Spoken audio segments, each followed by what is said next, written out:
and welcome to Bad Dog Comedy TV and Out of the Dark Storytelling. This is, as I said, Out of the Dark Storytelling, and you know, of course, that the host is Jill Welsh. Give it up in the comments for that aforementioned host, Jill Welsh. Oh, hi everyone! Oh my gosh, thank you so much for joining us tonight. Welcome to Out of the Dark Storytelling.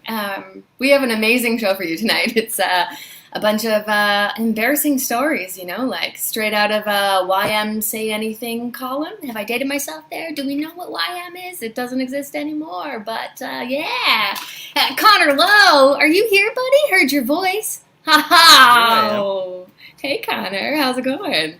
Good. How are you? Okay, I'm good, man. Super excited. Super excited to hear about some embarrassing things. How are you? I'm embarrassed all the time. So I don't know how I'll feel about this. I don't know if this will feel like a relief, or if I'll be too empathetic and just feel more embarrassed than I already am. I mean, Like, it's going to just explode if that's the case. Will you take it on, or will you feel found? How is your? I'm pimping you. How is your week, Connor? What happened this week? Well, here I am. I'm already blushing. I know. If you're listening to the podcast version of this show, my face is the same color as a fire truck right now because I got engaged this weekend. Oh, air horn, fern. Yeah. How? I'm dying to know how. Like who asked who? How did it go down? Did you have a plan? Yeah. Okay. So, we spoke about it, months and months ago of we should get engaged. I think I'd really like to be engaged to you and eventually married. And then we went to a jeweler because my partner Liz had some diamonds, some family diamonds that she wanted to put into a ring. Nice. And then I purchased some other diamonds, and we had the ring made, and we met a lovely man named Varouge, who is an artist. And he made our ring, and he said 2 weeks, almost 3 months ago. And then after waiting for so long, we finally got the ring, and we're like, okay, we're going to go to the cottage, or maybe we're going to go, for a weekend on a nice, getaway. And we got the ring, and we're like, let's do it now. Let's do it now. So the next day we walked our dog, and I got down on one knee, said her full name, and asked her to marry me. Oh, my heart! That's so beautiful. Also very funny to have so many diamonds just kicking around. But it's so beautiful, and I love there's different generations in the rings there. Oh, you cuties! Congratulations! Oh, thank you. Oh man, weddings. I feel like once this is all over, we're all going to be going to so many weddings, which actually makes me think of a very embarrassing story of my own about a wedding. Oh my way God, back. Jill. Way back married? when I. No, almost. No. I way back when I used to date men before this pair of scissors came out of the craft closet, as it were. I was always a big weirdo, and I always tried super hard to fit in. I so desperately wanted to fit in, and so I was dating this very religious, very very Christian guy, and I was supposed to go home and meet his family for this big family wedding. So, and he was already there, so I had to ride up with family members. So I actually ended up riding up there with a pastor. I think it was a pastor or father pastor. Didn't have kids, father pastor. Who knows? And sorry, I have a quick question. You said ride up. Was it on a tractor, or did you go in a car? No, it was a car. It was not a horse or a buggy. It was not a Mormon type situation. How? Yeah, I'm just also trying to gauge how religious. Is this horse and Yeah, buggy that's true. religious That's or? true. Not horse and buggy religious, but close. And at one point, he like looked at me like in the little rearview mirror and was like, "You're a little dark to be Italian." And I don't think I told him I was Italian. So I was like, already like, and I got there, and they were all like, this was like they were like beautiful like Dutch Aryan race of people, just like blonde. So I was like, one of these things is not like the other. One of these things just isn't the same. But I really tried to like, put a good foot forward and make sure people like me. And I learned a lot. Like, did you know that the book of Job is the book of Job and it's not about jobs? Did you know they don't talk about jobs in there? I did go to Catholic school. Okay, So. yeah. Well, I did. I didn't really pay attention, and his mom was super sweet. She took like, I don't know, she wanted to help me out or something, so she gave me this like bowl of melon balls that I could like hand out, and I thought, I'll win them over with my quirky charm. I like to make up little songs. I'm an improviser, so I'll just like sing something as I pass them out. And what came out of my mouth unplanned was melanoma. So, it was not good. It was all downhill from there. And then so the next morning I wake up and I'm like, that's it. I gotta get this. I gotta fix this. So I go for a run, and it's like country blocks. So I can't run that far as like a full country block. So I try to cut back through a cornfield, and I get lost in the cornfield. Find my way out of the cornfield. I'm covered in burrs and everything, so I like shed all my burrs and the pieces of corn, and I like do it over by this shed because their lawn was so manicured. And I'm like, I gotta have a shower because I smell. So I hop in the shower. The thing about me that is like super embarrassing is I lose an abnormal amount of hair in the shower. Like I basically am like a 40-year-old balding man. But I didn't want it to like go down the drain because they would be able to tell how much hair I lose, right? Because it would be like blonde hair. Jill's very dark, abnormal amount of hair. So I collected it all in the shower, very like all of it, and rolled it up in this like little ball. And I got out of the shower, and someone like knocked on the door because they needed to get in the bathroom. And I was like, just a second. And then I looked around, and there was no garbage. So I was like, okay, well, I'm a problem solver. So I was like, well, I'm just flush it down the toilet. And then I remember, no, it's the middle of the country. It's like a septic system. So if it backs up or like something happens, they're going to think I had a big bowel movement. And I don't need that to happen, to be the one who broke the one toilet. So then I like open up this little window, and his mom is like right below the window reading a book now. So I can't just send this like ball of hair. And I can't put it down the sink because the same gook snake thing. And I'm like, jiggle at the door. And I'm like, I'm taking too long and freaking out and I'm naked. So I did the only rational thing, and I just swallowed it. Yeah, I swallowed my own hair.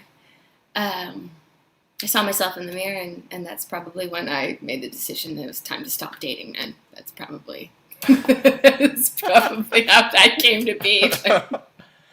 Oh, oh my gosh. I think I already have the answer to my question, whether I'll feel relieved or just even more nervous and embarrassed. And I think it's more nervous and embarrassed. All right. Well, let's go with that. We should probably start the show. Let's roll on nervous and embarrassed. I'm going to bring out our first storyteller. Connor, I'm so excited you're engaged. I'm just so excited. Congratulations, man. Weddings. Thank you. Hopefully no one swallows any hair of yours. I don't know. Maybe I'll be there. Please invite me. No, I'm just kidding. All right. Segue. Our first storyteller tonight, I am so excited to introduce you to them. Emily is a writer, comedian, storyteller. They also produce a monthly show. Wow, I can't speak. They also produce a monthly show called Replay Storytelling. Aside from that, they usually spend time with their children, Winston the Bulldog and Murphy the Tabby Cat. They miss live venues, but most importantly, they miss hugs. So please give a huge virtual hug to your first storyteller, Emily Poulin!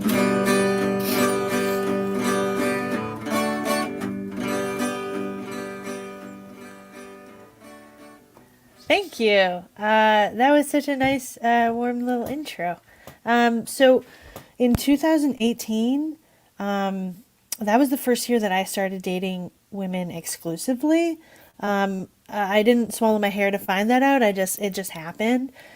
So it was also coincidentally the year that I learned the most. I mean, there are like women are deep, you know, like women, there's just so many levels. Okay, there's so many. Well, yeah, there's so many levels. About like relationships with women, it's just so easy because like they communicate and it's just a wild concept. Anyways, it was a whirlwind. I mean, like, I don't know how everyone doesn't just fall for a woman. You know, I mean, they're amazing. Queers in general are just amazing, but women, oh yeah, yeah, right? Like, they were, I guess, my new drug. Okay, in 2018, there's this one woman specifically that her name was Stephanie. I called her Steph. So she stood out. We had 2 dates, and we were just about to go on the third. On the third date, you know what that means, right? Okay. So I had to make sure this day was perfect. So I had to like mentally prepare myself. I had to get in my date zone, which was pretty much just like a day of self-care. I slept in, I chugged a lot of water, I flirted via text with the lovely Steph. And last but certainly not least, I had a standing sushi appointment with my best friend Christel, which was perfectly timed because I just needed to gush about how much I was just head over heels for this girl, Steph. So we went to this sushi place, and Chris and I went for sushi once a week. So it was nice, and we tried to pick a new place this time. So we went to a new sushi place, and lunch went on. Time kind of got away from me a little bit because I mostly spent the whole time talking about Steph and gushing and gushing. But before I knew it, I was on my way downtown to pick up Steph, and I just had these jitterbugs in my stomach. I had butterflies, I guess. Now, again, it was the third date, so you know what that means. I mean, we went to Snakes and Lattes. Third date, you always go to Snakes and Lattes. We ended up, we ordered coffee, we played games, snacked on hummus and pita slices. An indicator that the date was going really, really well is we had this game called Guess Who.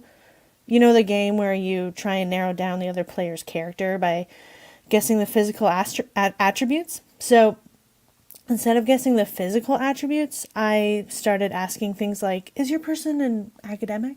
Or does your person have a cat? Have they gotten their flu shot? You know, because you obviously know what those people look like, right? Anyways, the bit was a hit. I ended up looking as smooth as a criminal, and I had the confidence of a charmer. So we grab our bills and we drive to her place. Again, third date. You know where this is going. We went to Value Village. I'm just kidding. No, we actually went back to her place. Things started getting a little hot and heavy. It escalated super quickly. I mean, she had me up against the wall. I had her up against the wall. It was just madness. I was so excited. And we hit the bed, and things are about to happen. I get these butterflies in my stomach, and butterflies that I haven't felt before. I was like, is this love? This is crazy. So we're about to, have the most fun that we could have. Sex. We were about to have sex. And these butterflies, I just keep feeling them, and they're building up and they're building up. And I open my mouth as if I have to say something, and I projectile vomit all over her bedroom. She had a garbage can right to the right, and I rolled over, and I was projectile vomiting on that. And then I ran towards the bathroom, but I missed the first time, so there was vomit in the hallway. But I finally made it to the bathroom. But I did miss the toilet. I puked in the sink. I puked in the bathtub. And then I made it to the toilet, finally. And I don't know if it's the vision of me just hanging over a toilet, sweating, puking my guts out. But I think she looked at me and she saw love. But I, on the other hand, was completely, I was mortified. She said, is there anything I can do for you? And I looked up And I said, usually I'd ask you to leave, but this is your house, so I can't really do that. It turns out that I had food poisoning from that new sushi place I went to with my best friend, because I texted her later and she said she was also puking her guts out. So Steph leans up against the door and she has a water bottle and a Nutri-Grain bar. And she says, well, I guess you should probably go home. I was like, yeah, I should clean up as I'm gagging again. She's like, you know what? You should just leave. Here's the Nutri-Grain bar. Keep your sugars up. Here's the water bottle. Stay hydrated. And I was like, in what world? I feel so taken care of. Like, she literally did the bare minimum, but I feel so taken care of. So I'm driving home and I'm like, she handled that so gracefully. This is going to be one heck of a story to tell our children. I don't know when our fourth date will be. I mean, she hasn't texted me back since that night. After I sent many apology texts and I offered to come clean her apartment or get her apartment cleaned if she didn't want me in it, but she didn't message me back, and I think it's a missed opportunity because, I don't know, I think our kids would get a hoot out of that story, because if true love isn't riding the Porcelain Express, I don't know what is. Thank you.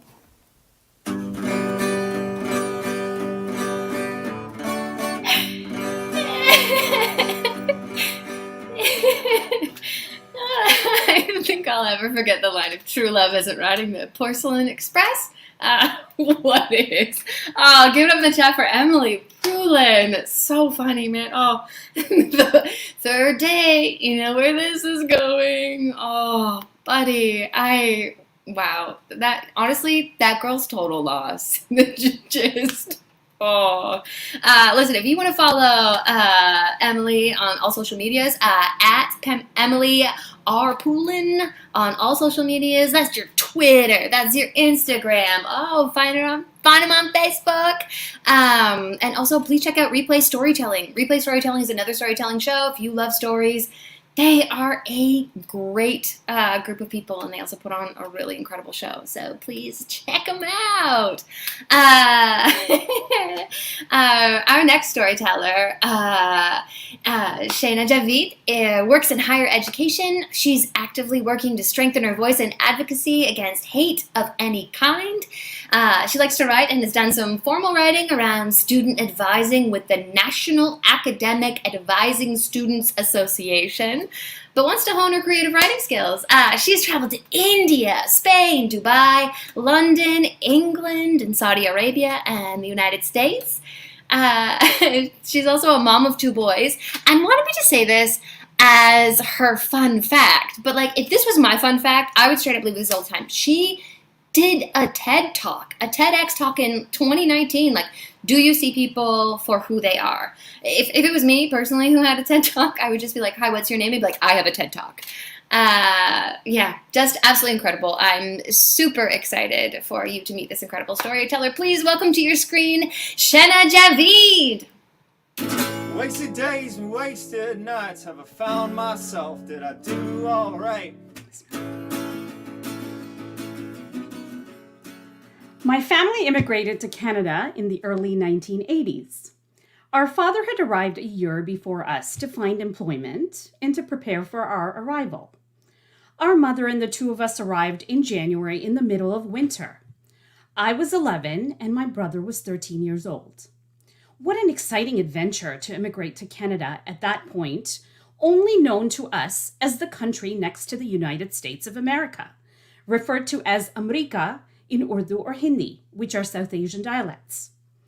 We were average folks. I was a skinny young girl with a long nose, 2 braids on each side, with a good mastery of the English language. My brother was the usual 13-year-old boy, and my mother was a typical South Asian woman with dark hair braided in 1 long braid in the back. We lived on the 17th floor of what was a posh, clean, adults-only building at Parliament and Wellesley in Cabbagetown, Toronto. What a spectacular view of the Toronto skyline with the CN Tower, and very windy. Building hallways were quiet, well lit, and carpeted like a hotel, with a decorated formal management office on the main floor, and fast elevators in which no one talked to one another, let alone look at each other, as we were journeying together to our respective floors. School had not started yet, so as newcomers, when the three of us were home, we would be fearful of anyone who knocked on the door. In those days, door-to-door salespeople were common. They would be selling encyclopedias, vacuum cleaners, cosmetics, household items such as cleaning products. Dad had told us we should ask, "Who is it?" before opening the door.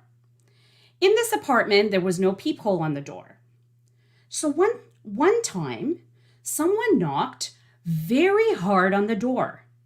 My mother, in her quiet voice, was trying to sound powerful and said, "Who is it?" He said, "Meow Man." She looked at us, and we all wondered what a meow man did, and how do we send him away? We did not have cats. Before we could respond, he knocked again. She mustered up the courage and said loudly, "We don't have any meows." He persisted, "I have meow for you." We thought about what to do, and she slowly opened the door a peek, and it was the mailman. Accents are hard to understand as newcomers. Fire alarms. The key operative word here is alarm. It's supposed to raise an alarm for a fire, right? Or so we thought. Our father had told us that if there was a fire alarm, we are not to use the elevator. And it also means we have to leave the building. One afternoon, we heard our first fire alarm. The pulsating, loud bell can cause heart palpitations if you've never heard it before. The three of us gathered our most essential items. My mom grabbed her purse and our passports.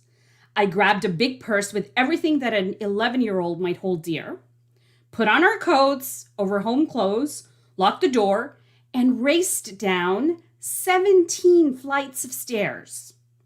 We got downstairs to the lobby, heart beating ever so fast. We get to the lobby. There's no fire truck, no panic among anyone. Everyone's simply going about their business, and the alarm was no longer ringing. There was no fear, no fire. This was my first Canadian experience that fire alarms are to be ignored. Embarrassingly, we took the elevator back up quietly, back to our apartment on the 17th floor. Since we were in an adult building and my brother and I were not adults, we had to move from there, and so we did within a very short time. We moved to an apartment on Ontario Street. The apartment was smaller and older. The hallways were no longer carpeted, and sometimes small pieces of candy, wrapper, or dust balls were here and there.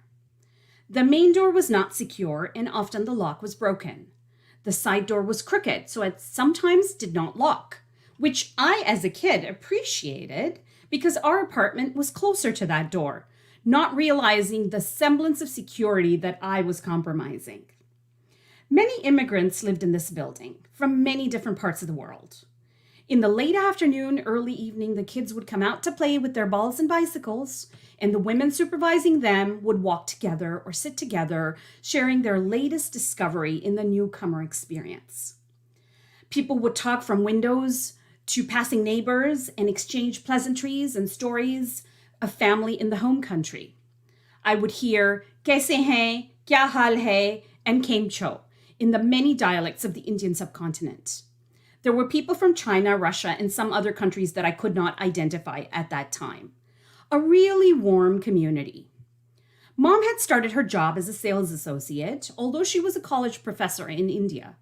Still, it was a good job, and she was excited to earn money. This means I became the latchkey kid, as it was referred to in those days. The kid who had a key to the house and would often come home alone after school. Since Mom was now working, I had chores to do, and I was given household laundry as a chore to do.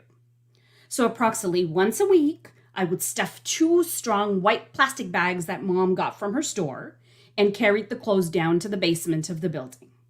Sometimes the handle ripped on the way, but somehow I managed. This 11-year-old, 12-year-old carrying 2 big laundry bags to the laundry room. The building was big, and so was the laundry room.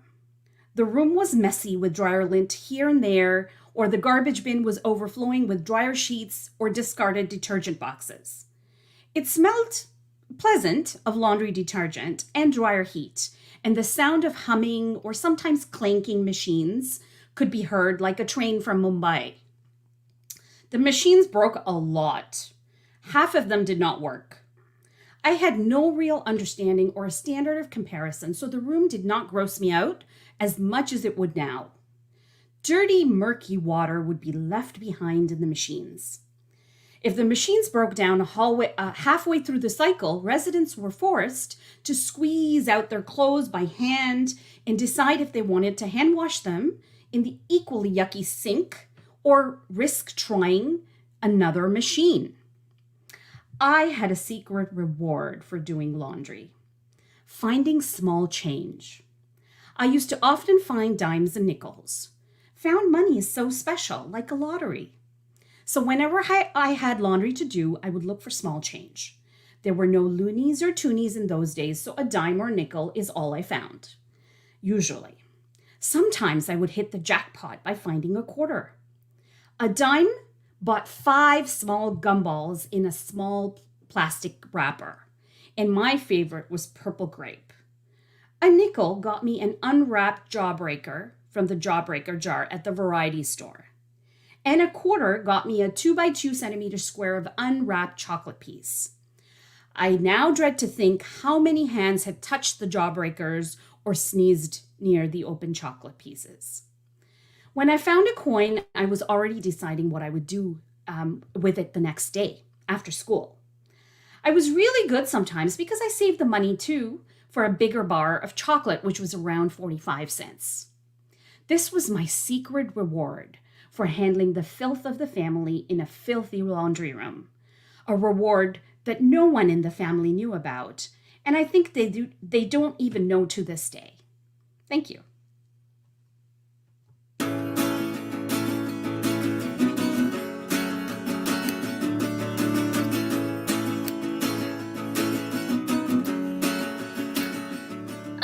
So lovely. Please get up in the chat for Shehna Javeed. Your kid self. And just the excitement of found money. And those, I feel like I could taste those penny candies, and for sure have been in that laundry room. Thank you so much. Also, just if you want to follow Shehna, you can follow her at Shehna TO, which I'll put up on your screen. And also, she has an incredible Huffington Post article, which just came out probably about last week. I hope it's okay to share this. It's amazing. It's about celebrating Ramadan in the middle of a global pandemic. It is well worth your read. So go ahead and give that a little Google when we're done. Yeah, I dropped a phone. Go ahead and give that a little Google. Not now. Watch the show. But give it a Googles later. Her words are just so beautiful, and thank you so much for sharing that with us. Now it's a time for a word from our sponsor. And by sponsor, I mean Bad Dog TV, Bad Dog Comedy TV, which you are watching right now. Just so you know, Bad Dog is a not-for-profit organization, which means everything that you're seeing right now is possible from generous donations. Bad Dog is this incredible place where has been keeping us artists going in the middle of this pandemic. In fact, Out of the Dark storytelling is because I wrote Coko Galore, the artistic director, and was like, I think I need to do a show to pull myself out of this darkness, and thus here we are. It's an incredible community that we are so grateful to have. So listen, if you've got like $1,000, $2,000, $3,000 extra dollars, feel free to donate below. And actually, even $3 is great. If you send anything over $3, you get a tax receipt. And if you're like me, love writing that stuff off. So put it on your spreadsheet. And now we have a wonderful little treat for you. Nick McKinley is back with another great song, but I feel like I was going to do like Nick's whole little bio here, but part of me wants to just be like, those SNL hosts, where they just kind of like turn and face the camera and just say the artist's name very seriously after you come back from commercial break. So, folks, Nicholas McKinley. Hello, Nicholas McKinley here again from my dad's record room. Playing some songs for you. Maybe you were tuned in last week and saw a song. This is another song. It's called Learn to Love the Morning. Yeah, thanks for listening.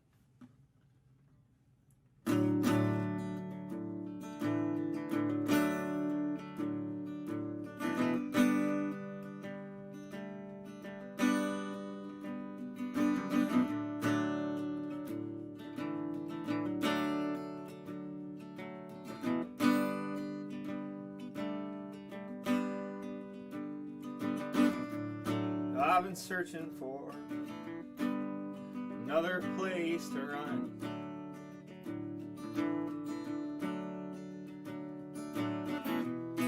We were 24, we're not old, we're not young.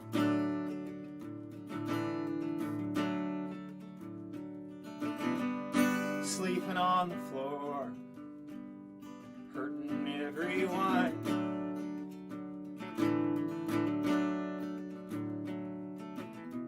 Maybe if we learn to love the morning, we could love the sun.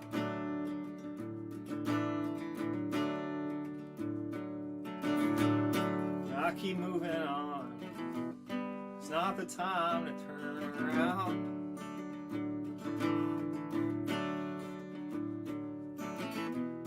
Well, I know it all went wrong. You said it's strong, you said it's sound.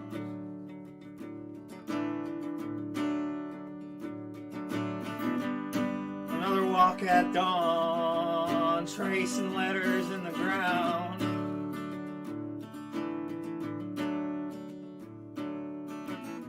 Maybe if I learn to love the morning, I could learn to love this town.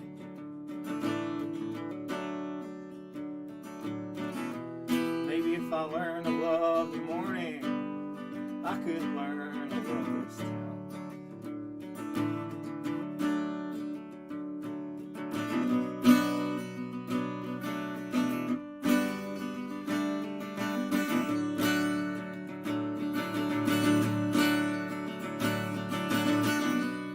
While the sun relieves the moon, bluebird sings a tune.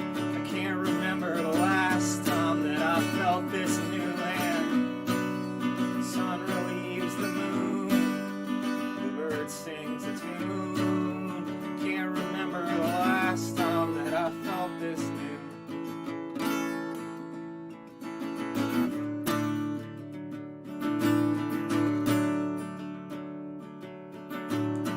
Our time will go on by faster every year.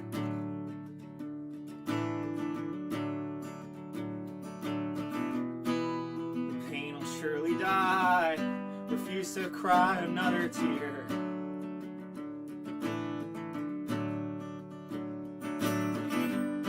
And we tell ourselves this lie out of love and out of fear.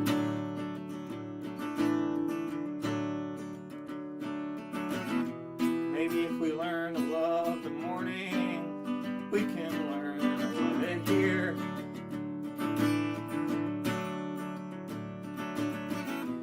Maybe if we learn to love the morning, we can learn to love it here.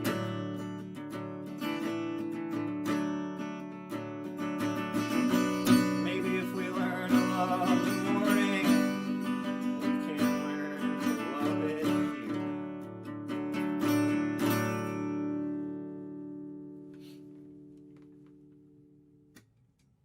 Thank you. Oh yeah, thank you so much, Nick. His words are so beautiful. In case you're not familiar, Nick is the drummer of a band called the Fast Romantics. They're absolutely amazing Canadian band. You for sure heard them on the old radio. Plenty. But they do have a new album coming out called Pick It Up, and they'll be doing a worldwide album release at the Dakota Tavern on August 20th. So, but if you want to check out more of Nick's like personal singer-songwriter music, please check him out on Bandcamp. There's also Max, which is a band that he's in with Tokyo Police Club's Dave Monks, which has some pretty great vibes to it too. Live music. I can't wait until we get to go hang out in concert venues again. Our next storyteller, Christel Bartelse, is an actor, storyteller, writer, creator, teacher. She's also the co-producer and co-host of another Toronto storytelling show, but that's another story. The next one will be on June 6th. It's the first Sunday of every month virtually. She has told stories on Replay Storytelling, the 99-Second Story Show, Dare Storytelling, True Stories Told Live, The Anecdote, and so many more. Recently, she was awarded the 99-Second Story Grand Slam winner, which is like, the Denny's Grand Slam breakfast of trophies. It's actually very incredible to tell a story in 99 seconds and then not only win a freaking Grand Slam.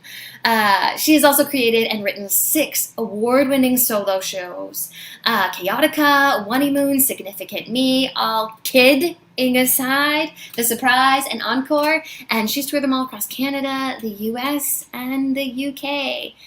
She teaches numerous workshops in improv, physical comedy, solo creation all around the city, at Humber College, Toronto Film School, and George Brown College. But my favorite thing, she's a huge fan of Prince, and she still cries when she hears Purple Rain. Please give it up for Christel Bartelse.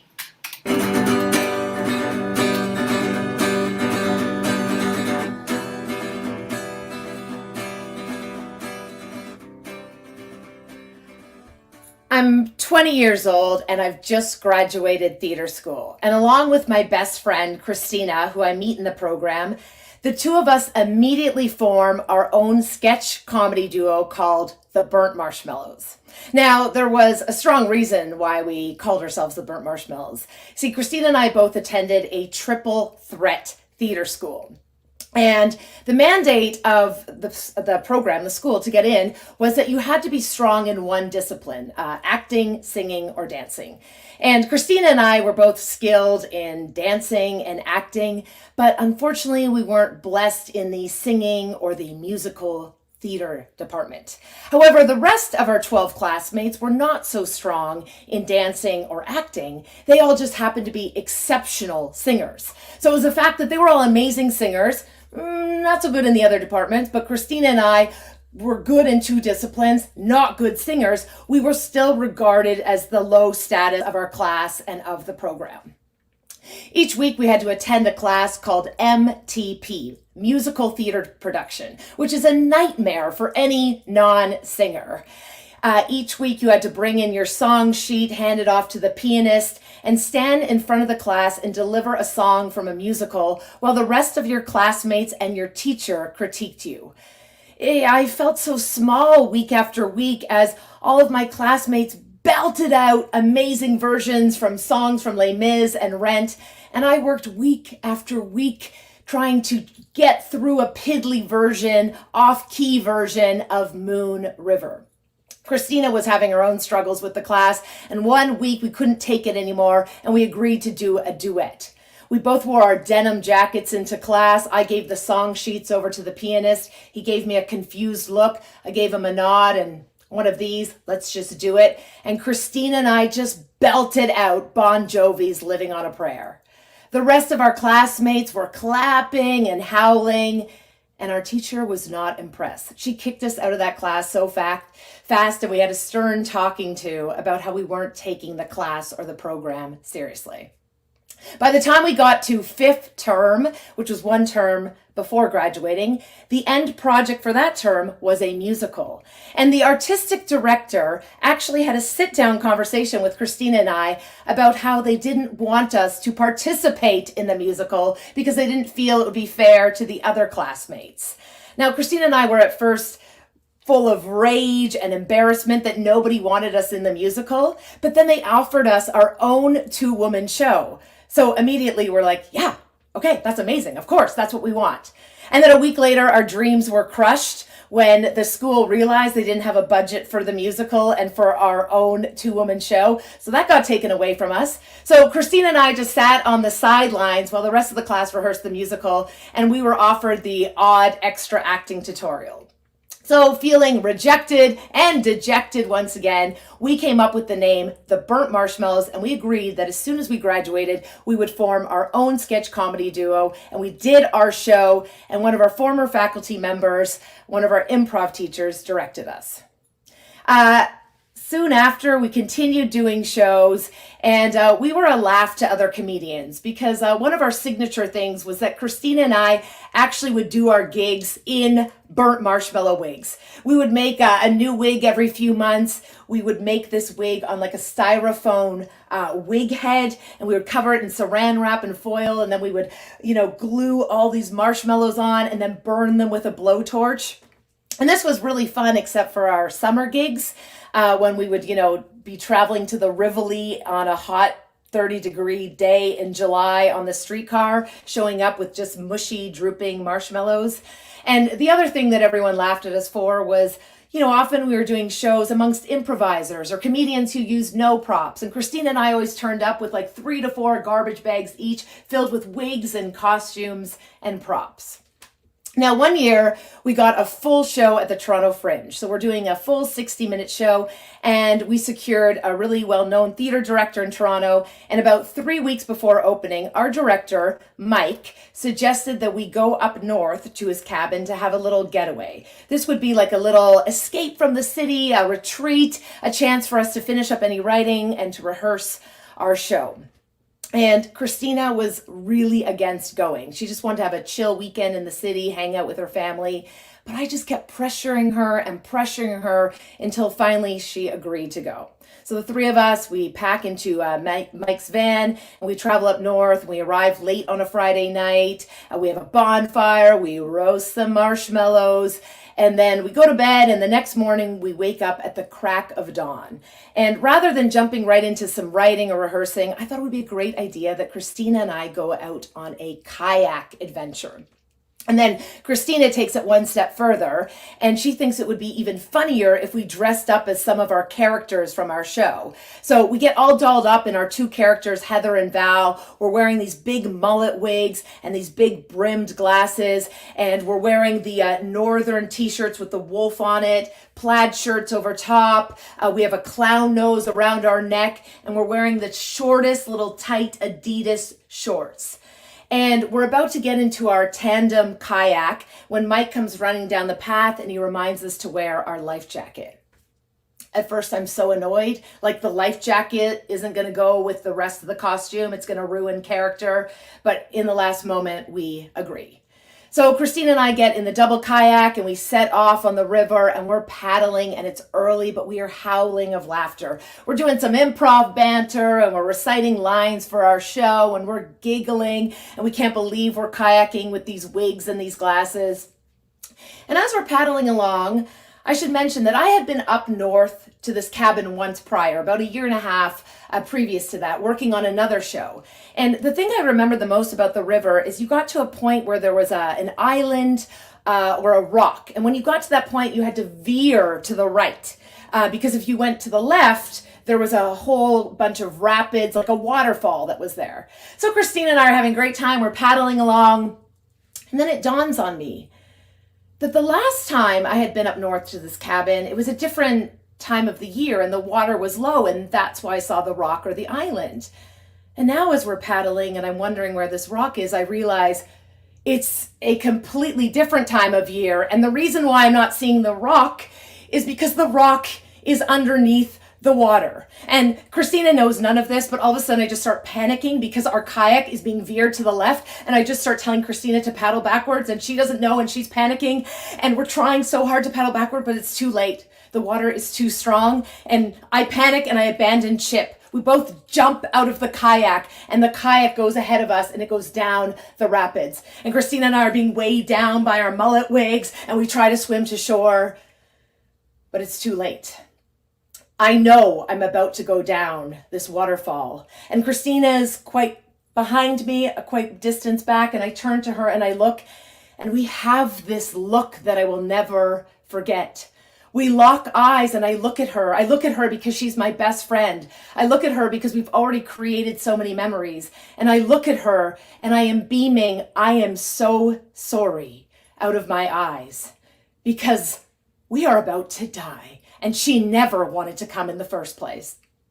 And then I go down and I get pulled down and I'm wearing a life vest, but I'm being pulled under water and I'm being slammed up against rocks. And it's probably just a few minutes, but it feels like forever until all of a sudden, I just meet with a giant boulder and I hold on for dear life. And I feel banged up and I'm bleeding and I'm panicking. And then I realize I have lost my shorts. They came off in all this turbulence. And now I'm just with a wolf t-shirt and a pair of thong underwear.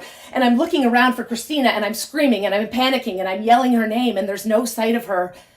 And then I just see her shoe float by. And I panic even more and I start screaming and I'm hurt and I'm crying. And I'm so panicked that I don't even realize that there's a man standing right there.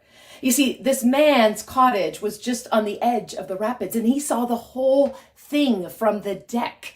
So he managed to come across and save me, and he's saving me in my t-shirt and my underwear, but I don't care. I'm just so relieved that someone's there. And his name is Steve, and Steve gets me to shore and he brings me into his cottage and he introduces me to his wife, Marianne, and Marianne wraps me in a big, warm, fuzzy towel. And then she gives me one of her leisure suits and it's like pink velour. And then she hands me the largest pair of white Fruit of the Loom briefs. And I get all, warm and cozy. And I come out of the bathroom and there's Christina. And Christina's wearing a matching velour suit, except hers is light blue. And we just hug and we cry and we laugh and we whisper to each other, oh my God, the big white underwear. But we're so grateful for Steve and Marianne. And Steve has gotten in touch with Mike and he's on his way driving around to come and pick us up. And then Steve tells us that those rapids we went over were class 5 rapids. And even the best kayakers in the world wouldn't even attempt those. We do get back safely, and now we're about to open our show. And Christina's cut up and bruised, and I have a couple broken toes, but we do our show. And we even incorporated that look into our show, that look that I will never forget. Except I'm not saying I'm sorry anymore. I'm saying how grateful I am that we still get to do what we love and we still have all the laughs. And we even sang a song in our show. And underneath our costumes, we wore those extra large white Fruit of the Loom underwear. Thank you.